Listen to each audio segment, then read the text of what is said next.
घरगुती गॅस सिलेंडरच्या दरामध्ये 60 रुपयांनी वाढ, नवे दर आजपासूनच लागू.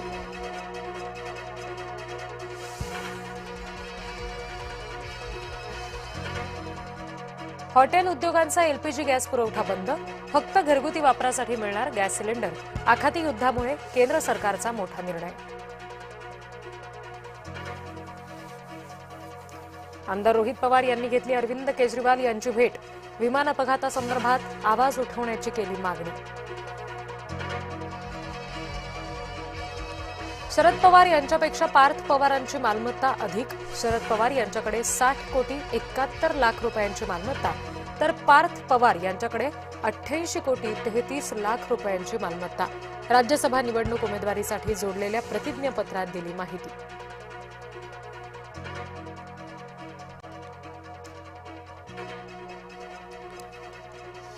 रोहित पवार यांच्या दोषमुक्तीसाठी विशेष न्यायालयामध्ये अर्ज.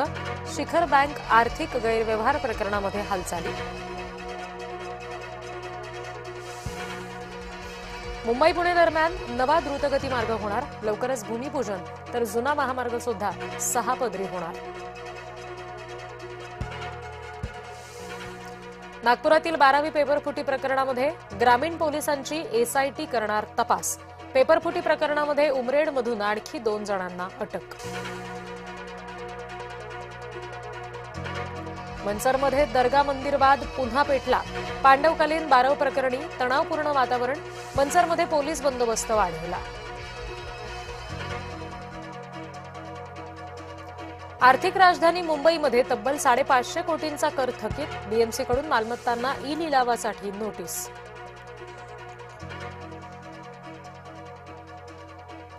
गोरेगावमध्ये 10 मार्चला 24 तास पाणी बंद राहणार. जलवाहिनीच्या छेद जोडणीच्या कामामुळे पाणी पुरवठा होणार ठप्प.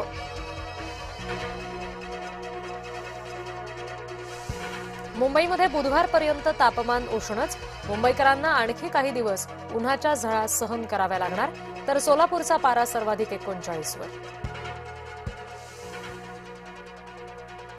आधीच लांबलेल्या हापूसला आता आखाती युद्धाचा घोर. उत्पादनामधील घटीसोबतच निर्यातीमधील अनिश्चिततेचं बाजारात सावट. येवल्यामध्ये 23,000 मेट्रिक टन द्राक्ष निर्यात घटली. जवळपास 700 कोटींचं परकीय चलनाचं नुकसान. आखातातील युद्धामुळे हळदीच्या दरात घसरण. आठवडाभरात दर क्विंटलला 2300 रुपयांनी घसरला. मध्य आणि हार्बर मार्गावर उद्या वाहतूक खोळंबा. रेल्वे रूळ ओव्हरहेड वायरच्या देखभाल दुरुस्तीसाठी ब्लॉक.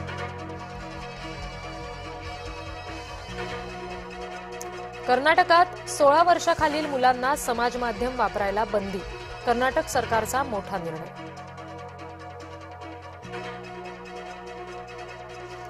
ड्रग्ज सेवनाच्या संशयावरून ब्रिटनी स्पियर्सला अटक. प्रसिद्ध पॉप स्टार ड्रंक अँड ड्राईव्हमध्ये दोषी आढळली.